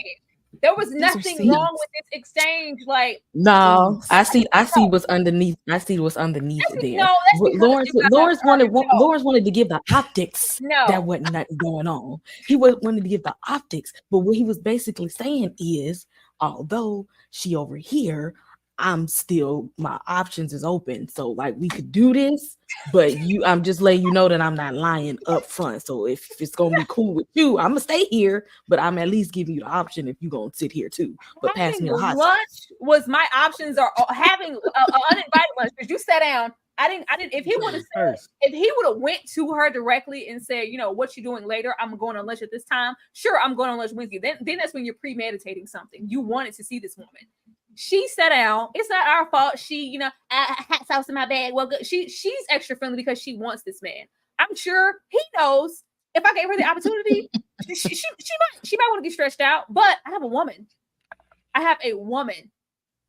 Yeah, that's so that she know if whatever this is, it's not gonna be your place. No, because that's what he said. Actually, Steve, you mean to tell me your man can't sit with another woman in a food court? Did he call Issa on FaceTime and say this is what we doing? Oh my God. Oh my God. Did he go, since he want to talk about his day, when he go home, did he talk about a day and say, yeah, I ate lunch with this girl that was, you know, flaunting her hair, the big titties and the teeth, and smiling all the teeth, doing all this stuff? Did he tell her that? If she no, if she had made a pass at him, then that's when you told me. You told me I was having lunch with this woman and she tried to grab my Johnson under the table. His face don't look like a pass to you? Come on now. This is laying groundwork. She is sowing seeds. We know what this is. But what I'm saying is that you don't entertain this type of situation if you're in a relationship. But my thing, okay, so she may be sowing seeds, but them seeds didn't get watered. Now, because this was one lunch, one time. That's why I said this is the line. Now, if this and we only talking about this episode. I ain't seen more of this episode. We talking about this episode. And so in this episode, this man ain't done nothing wrong. Because at this point, it's not a pattern. It's not it's a pattern. It's been happening at the bank too. No. I can't help. It's only two tellers. I can't help. It's only two tellers, and I can't pick my spot in line. It ain't got nothing to do with me. I got nothing to do. Now, yeah, could I go to a different branch? Yeah, but it's out the way. You guys are reading into Tasha's feelings for Lawrence. Yeah. Her intentions. He don't have the same intent. She wants him. But he's facilitating it. He needs to shut it down. This is unhealthy to me. It's okay. So let me ask you this, and this is for a question for everybody on the panel, because everybody's in a relationship or married or whatever, right? If someone you know likes you, constantly feeding you compliments, right? Winking at you, smiling, showing all their back teeth, reaching out, sharing their hot sauce. Baby, I brought my kid. You want to bite? You want to taste some? On a regular basis. This is not a one-off, right? Because we've had the experience in person. Do you sit there and facilitate that, or do you politely remove yourself from the situation because you don't want to give them the wrong idea? I mean, you have Lawrence definitely had the option to get up. But if I was Issa and I just saw this, it's like Issa had the right not to call that man, and she did. Like what Issa is doing is facilitating. Lawrence is not facilitating this. Lawrence isn't, y'all want him. This just reminds me of them TikToks when the TikToks that are like what to do when a woman approaches you or tries to hug you as my man. This is what you're supposed to do. In reality, it's just not that. And I think if you trust your partner, this type of situation should not be a factor. Now, if she tries to pursue and, I know you got a woman, but here's my number. Call me. Here's a number in a dime. Call me anytime, Lawrence. I get off at such and such. If you want to go out later, I'm free then too. And it's just like, okay, cool. I'm down. Yeah. He's going to be out with Molly. Let's go. Then that's when it's a problem. This is not a problem to me. And I don't feel like Lawrence did anything wrong. But let's move on. Coming. Okay, go ahead. Go ahead. No, go ahead. Go ahead. No, all I was going to say is that because if you got an attractive spouse or a significant other, and they're not just attractive to you, they conventionally attractive, right? And they out here, you got to know and be comfortable with the attention, and you got to watch them and how they navigate the attention. Because if they navigate the attention in a way that's not disrespectful to you, then I don't need and I don't practice where it's like, get away from me, devil, you harlot. I didn't say that was required. Well, but I'm saying, but that's essentially what he would have to do. If she sat down and was giving him all the energy, and he took his little bowl of bull crap and just went and sat at another table, that's now you have offended this lady and been rude to this lady essentially for nothing. And I'm like, you shouldn't expect your significant other to just be outright like, okay, yeah, you can laugh. And like, to me, it's an insecurity. If nobody can make your significant other laugh, cool, because you ain't laughing from the belly like when I make you laugh. You know what I'm saying? Like, I don't think it's even so much about the insecurity of it. I think it's about respecting your relationship. And if you know someone is into you, I'm not gonna keep feeding that. I'm not going to keep allowing you to stroke my ego, because I'm not a jealous person by nature. Like that, my man can talk to people, but don't be smiling and grinning and skinning when you know somebody is all up into you. Because I do feel like that's setting a stage if you encourage that behavior. And from everything we've seen up to this point, he's feeding into it because he likes it. He's not getting it at home. He loves it. Who doesn't like compliments? Anybody? If you was on stage doing theater, and then after you got off on stage, people throwing roses like, "Oh, you so great," and you just like, "Oh my god, you gonna love it." And if a big Michael B. Jordan looking mug is the one doing it, I'm not finna come across the stage and take his chin out, because probably he's bigger than me, but also because it's cool. It's cool. This is a dangerous game in this situation. Let this had been Kay and Michael B. Jordan, the beloved love of her life, and her husband roll up. What the hell is going on? What he just what was I supposed to do? Tell him to leave? Like, why he ain't got no shirt on? Oh Lord. Y'all, let me remind y'all about these memberships. This is the type of shenanigans you get when you fall in and become a member of the squad. Y'all get on in here. I did not expect that particular slide to have such a discussion. If you ain't got my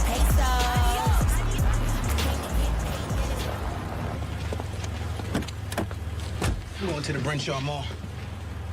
Oh, shit! Yeah, oh my goodness. Become a member of the Chantal Lees.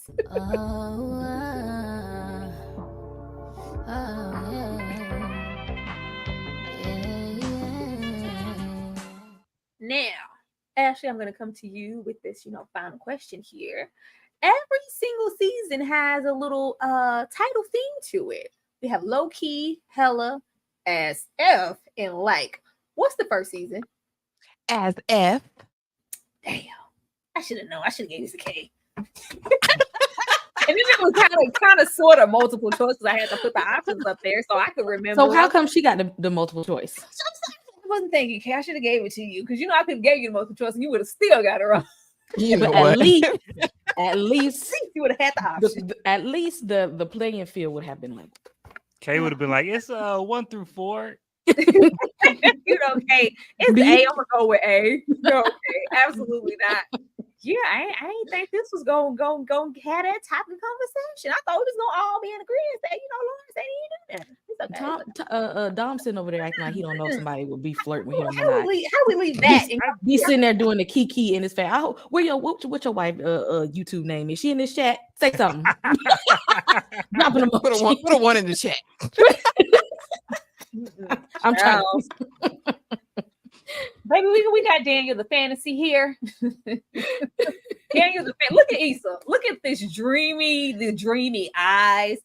All her. Now talk about back teeth. Them back of the back ass teeth.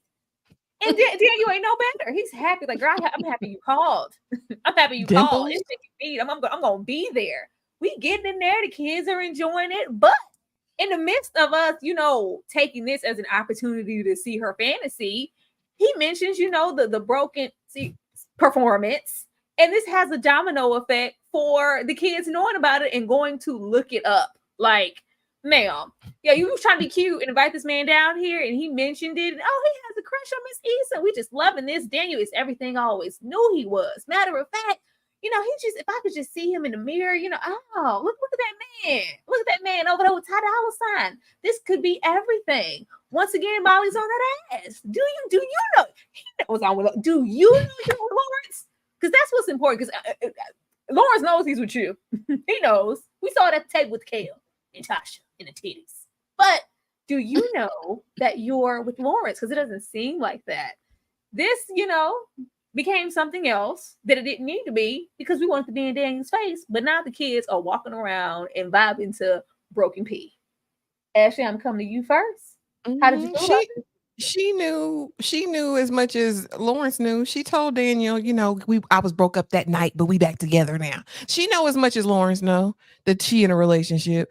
But look at them dimples. You know, Daniel came in with the dimples, loving on her in the class. You know, y'all know Issa Rae. The kids, oh, he like you, Miss Issa. He like you. He like you. She is in her element, daydreaming, and I love that Molly called her back to reality because at the end of the day, in my opinion, they're both in the wrong. I feel like she in Lawrence, but different degrees, right? He hasn't crossed any real lines or boundaries yet, but she's done the most. She in there dreaming. She Mirror Bay. She got Ty Dolla. Oh, he helped you write a song about me. Ty Dolla $ign. Yeah, I know. She's so delusional. And I think that's what made me really enjoy her the first season. I want to say I had to be on her side because I thought Daniel was finer than Lawrence. How immature of me back in those days. That's all it could have been, honestly, y'all. Now that I'm looking back, because this was trash. This was a trash move by Issa. And the look on Molly's face is my look present day. I'm judging you, Issa. Because why did you do that? What, girl, why is he here? Why is he here? Why are you here? She doesn't even go here. Why is this person even here? Why are you inviting? I think she called Daniel her Achilles D. Like, why are you putting this temptation, this weakness in your face? Why would you invite this if you didn't want it? I just thought, you know, watching it before, Issa had a moment and it slipped. This was all innocent up until this moment. She had a moment of weakness and it slipped. Like, no, this was planned. This was planned. It was. We were inching closer to it, and I didn't realize how much Molly was like, "Stop! Don't do it. Talk to your man. Why are we doing this, girl? Dumb." This is worse than the Friends thing. Like, we were on a break. This is worse than that because this is crazy. Why? And this is why I was liking Molly so much because Molly a real friend.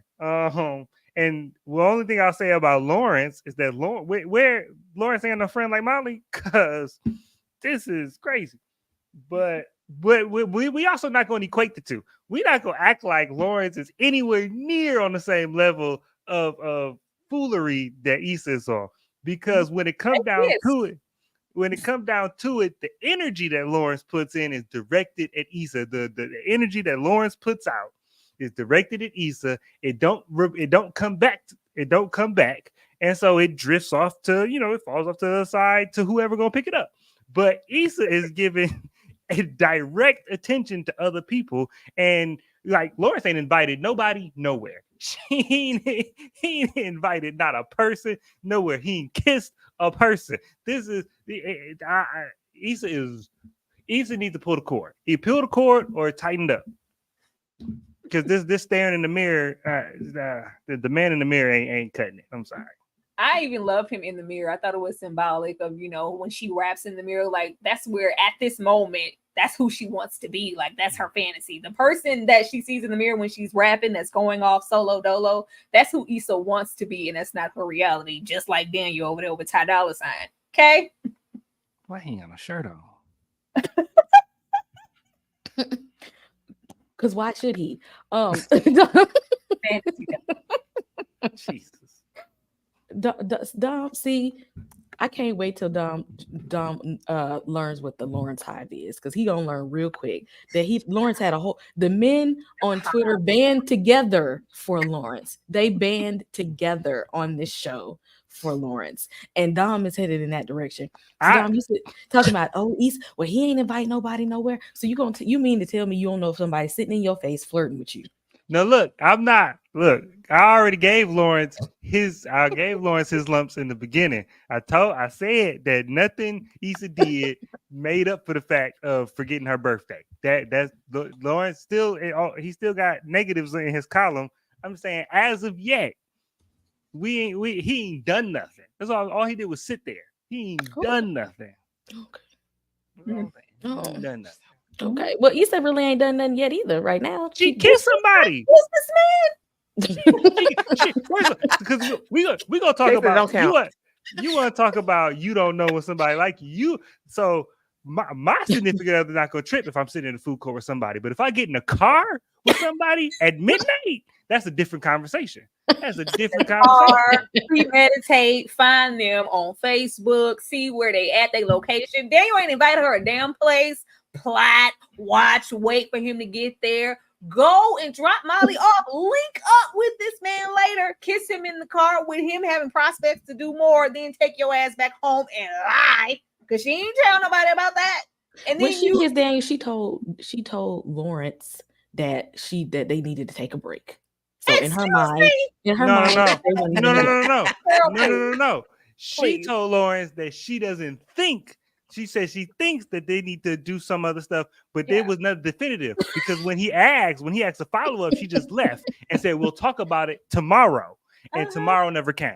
And so she told herself in her mind that was the break that she. Well, you need to tell herself or her mind to kick rocks. Get on, take wherever that bout's sitting, that's where you need to be sitting.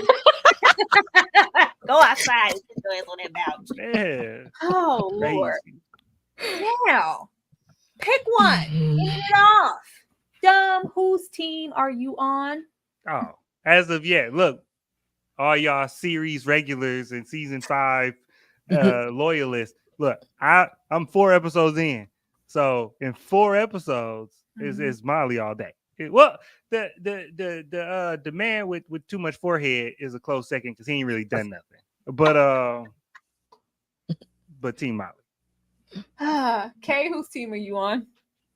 Daniel is innocent. Okay, he said she said I needed help with the children, and he said, Daniel love the kids, and so I'm gonna show up for the children. Okay, leave it up to you. He not no different than teeth and tits. He ain't no different. he just teeth and chest. He teeth, chest, and arms. But he doing the same thing. He doing the same. Teeth and tits also. All these teeth and tits. He's doing the same thing. Oh, Lord. Ashley, whose team are you on? Daniel. Daniel has been an honest king. He's communicated the truth to Issa. He said, I didn't want no relationship. That's never what this was gonna be. Correct. And honestly, Dom, you say what you will. I didn't say I dislike Tasha. I didn't say anything bad about Tasha. That was all about Lawrence. She ain't in no relationship. You know what I'm saying? Just like Daniel ain't in no relationship and won't be. Like he told Issa. This man is a truth teller. This man shows up for the children in disenfranchised areas, low socioeconomic status. He's giving them technology. He's giving them art. He's giving them music. This is a young king. So did Bill Cosby. So did Bill Cosby. First of all, no. I'm not team Daniel. Daniel is fine, but Daniel is also waiting on a window. He's waiting on a window. He's waiting for a time to count. He knows Issa, no matter whatever the hell she's saying, it's very clear that she is still involved with somebody, and he don't give a damn. He wants Issa, and he's interested at this moment, and he's waiting for an opportunity. He wants that whole thing back. He teeth and tits as well. He's Tasha in a shirt. Okay, no, he didn't. He said he ain't trying to have no relationships and stuff. He said he's that. a truth teller. It ain't got nothing to do with sex. He said I'm showing up for the kids. No. You pursuing somebody that you know is in a relationship is a character. She invited him. He didn't invite her. But he didn't need to show up at her job. Sweaty, muscled out. That was all. He came to support the children. That's support. Not when he showed up at her job, sweaty and muscled out. For the day. The kids is at the job. Where he's supposed to go? He went where the kids was. The kids at the job. They in California. California is 71 and sunny, 365. You can wear a hoodie with some sleeves. It's not. It's fine. You can All have that some darkness, sleeves. the black attracts heat. He is hot. Oh Lord, I bet he is hot, Kay. I'm not gonna play with y'all. Would I start apologizing for Tasha just because she fine? Yeah, I don't want to hear nothing. I don't want to hear nothing. Tasha's big fine. We acknowledge the titties, the teeth, the like Tyra said, the full edges. She has an unstressed hairline. I am here for Tasha. Beautiful, down, bad girl. And her real name Dominique. So she already got 2 stars on her. Yeah, You know, when did you look that up? Oh, I know that. Nah, I ain't never seen Issa, but I ain't seen Dominique Perry scenes already. Trust me, she was not unfamiliar to me. Yeah, Dom said, I know her. Yeah, we seen that. Yeah. Almost made me want to watch the show. I'm gonna be Team Molly. I'm Team Molly right now, even though Molly has her own problems. Molly, as far as being a good friend and holding Issa accountable, and because when stuff go down, there's a tendency, well, ain't nobody told me nothing. I didn't even know I was headed. Like, no, go talk to your man. Why is Daniel here? What's going on?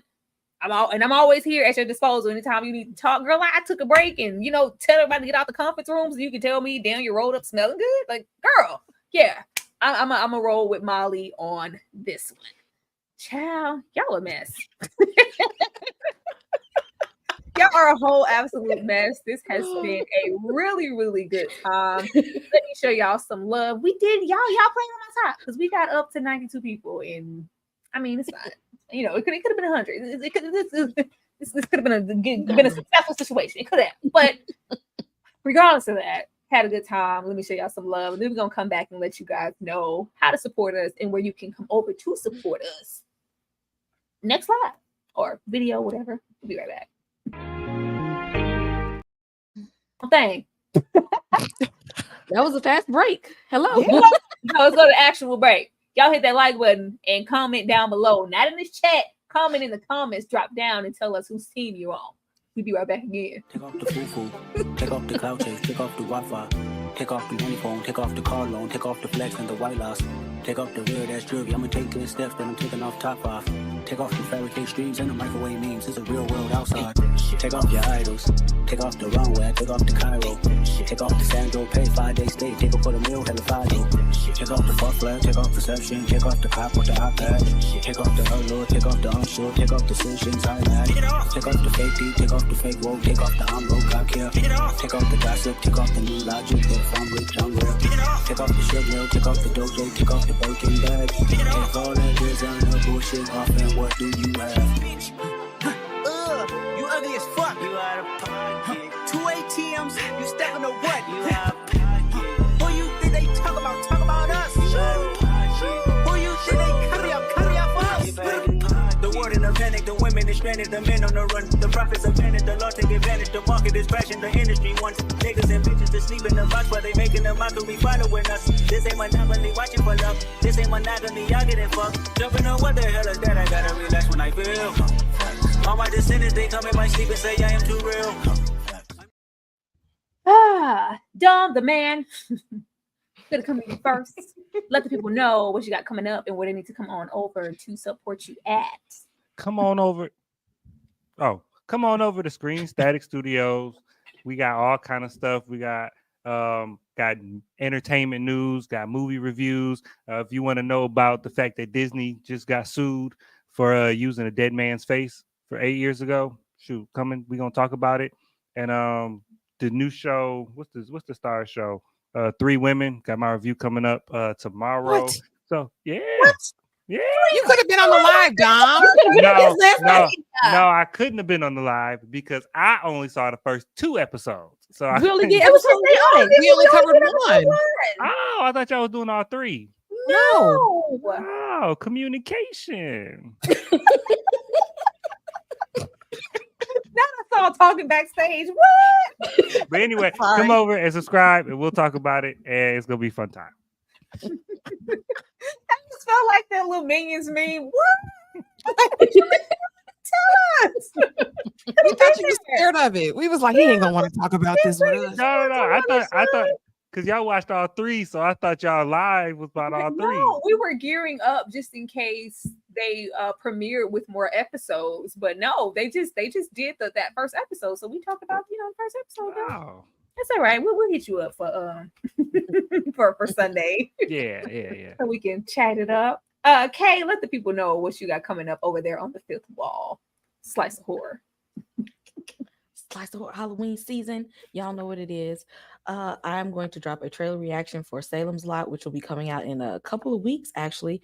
From the trailer, it looks pretty good, but I will give you my reaction in the next couple of days. Also, interview Harold Perrineau from got that dropping soon this week. Reasonable Doubt on Friday, Killer Con Saturday, and a members only watch along. Y'all, we're watching Vampire in Brooklyn Saturday. You have to be a member to watch this because the way we react, the how we react in a watch along, we can't say this stuff in public. So therefore, if you would like to participate in our watch along with Vampire in Brooklyn, we taking it back and having a blockbuster night. Get your popcorn, your PJs, your snacks. Join us Saturday. Me, Stroke Reviews, My Sweet Perspective. We are going to watch this movie and watch it with you all. It's going to be fun. We had fun last week watching Soul Food. For the ones who did it, y'all let them know in the chat. This was a fun time. So we're going to run it back. Blockbuster night again Saturday after Killer Con. Sundays is for Fright Night and Three Women. Hit subscribe. Absolutely do that. And Ashley. Y'all, just a ton of content coming this week, a ton of uploads. So please make sure that you are subscribed to everyone on the platforms, channels. Make sure you have that notification bell hit and hit the community tab. I'll be doing 4 or 5 uploads tomorrow and then probably another 2 or 3 on Wednesday. We will be back this week for Aaron Hernandez, the FX series that comes out tomorrow. So make sure that you're watching it on Hulu. We'll be back for that live, Reasonable Doubt. Of course, y'all know they have Killer Con, all the things, you guys. So just make sure you're subscribed. And thank you for being here with us for Insecure Mondays. This was so much fun. Okay. Nope, wrong thing. Can't wait for Kay to host. Cannot wait for Kay to host. It's going to be Daniel on every slide. Okay, can we please put some more people in there? It's more things happening in the show than Dan showing up. Lord, it's getting messier and messier as we go. We all know what's about to come up. Everybody who's seen it, we gotta talk about that. Oh Lord. But I hope you guys had a good time. As I stated, remember to hit that like button. Remember to drop down there in those comments and let us know whose team you on as we move forward with the series. And remember to be here and check out every single thing we have coming up. I'm going to take us out with, thanking my members. Thank my members. Think about the members. Become one. Think about becoming a member of the channel. We'll see y'all tomorrow. Will we see them tomorrow? No. We'll see some uploads. They're gonna see some uploads. Uploads. Y'all see uploads tomorrow. But good night, y'all.